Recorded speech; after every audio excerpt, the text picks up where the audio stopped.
Hey guys, welcome back. I wanted to talk about the solo leveling anime this week. So we're going to talk about it. It's not going to necessarily be a review, just kind of a discussion. So I want to ask you guys how you felt about this week's episode. What was your favorite part of it? Things like that. So you guys know a little bit about me, just so you guys know a little bit about my fandom in terms of solo leveling. I actually am just now checking it out. I heard about it a couple of years ago, didn't really get into it. Watched the first episode, and that springboarded me into, well, creating this channel. I'm going to be going hard on the game, like really hard. By the way, follow on Twitch, because I am hoping to be able to do some really long streams on Twitch, grinding the game out with you guys. So that'll be linked down below in the description. Also, content will be on YouTube too. Anyway, I now have also picked up some of the manga, whatever it's called. I got a few of them at Barnes & Noble, the full colored ones that I'm going to start reading. I actually kind of want to get into doing like a live reading thing. I'm not really sure how that works with copywriting or whatever, but like, you know, things like that, or copywritten content. Anyway, I kind of want to do that, so we'll see. But I'm new to it, so basically I'm going in blind. So for me personally, it's been a really fun journey thus far, despite last week's recap, you know, and all that stuff. So let's talk about this week, which was episode 8, called This Is Frustrating. This episode was interesting. It was more or less just an exposition episode. I'm not sure how many episodes are going to be in the season. I've heard anything from the typical 12 to typical 24 for the longer seasons. I'm not really sure. Most people are saying it's going to be 24 though, and that would be really good. And hopefully they don't take a few years to come back, you know, things like that. Sometimes that can get really annoying, but I think solo leveling is going to be so popular, they're going to jump right on the next season as soon as possible. Anyway, so mostly an exposition-based episode. Now, quick spoiler, and by the way, we are going to talk about the episode, so obviously there's spoilers in this video.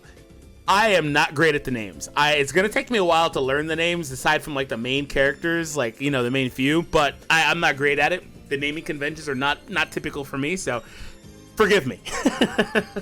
But this episode is kind of interesting. Like I said, mainly exposition.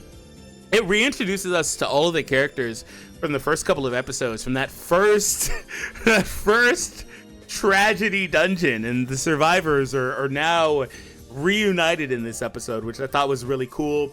They're going to be taking part in another dungeon, and obviously the light novel is out. I'm pretty sure the light novel is actually done, right? I'm not a huge novel reader, so that's kind of my thing, but I think there's 8 volumes of the manhwa. So whatever, manhwa, I don't know how to pronounce it. Just don't at me about it. Anyway, but yeah, so anyway, you guys have foresight if you've checked out this and you know how things are going to go. I don't, so I'll kind of speculate a little bit.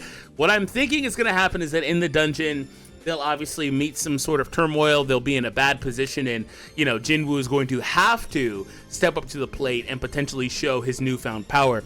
I think it's really funny, by the way, the whole undertone. It's talked about in this one a little bit, but I think it's really funny, the whole undertone that, like, he just all of a sudden hit a massive growth spurt in the span of a few months, got way bigger, like, physically too, aside from just height, just physically, his body structure, totally different, things like that, right? I think that is so funny, and it's like, dude, it's not like he's a kid. When I was a teenager, I'm 6'4". When I was a teenager, I legit grew like 6 inches one year. Mostly in like the span of like a 4-month period, so almost very similar.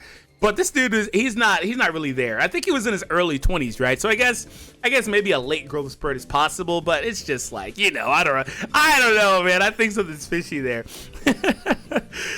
Anyway, I'm excited for his next power rating. You guys can let me know this part. I don't want to have any spoilers because I'm going to read it. Like I said, I want to figure out how to do a live read, but you guys can let me know this. Will it get to a point where they measure his powers and he is above being the weakest hunter? Will it actually like show his current power in association to like what rank he should be, whether he's supposed to be like a C rank, a B rank? Will they actually get to a point where they show that? I assume that at some point his awakening will again become public knowledge, or at least knowledge to some people, because you can't keep that under wraps for too long. Particularly, I don't know if they want to unveil that this soon, you know, but maybe at least for some of these people, there's going to be a heightened sense of, hey, Jinwoo is much stronger. Also, the guy that is with them, that's from the association, is literally going to be seeing this firsthand, most likely, and that's going to put out a red alert, like, hey, we need to watch this guy. He was already, like, kind of being watched in the first place. They were concerned about him having a second awakening and things like that in the very first place when he survived the dungeon. And they even measured his power, and they're like, "Oh, my bad," because they were like, "How did you come back alive?" You know, as one of the sole survivors. In fact, you know, you were the literal sole survivor when everyone else sacrificed you, basically. So kind of weird. This episode was also kind of cool because we got to see a little bit of the after effects for some of these characters and how their life has been going in the last number of months. Over the span of the last few months since the incident did take place.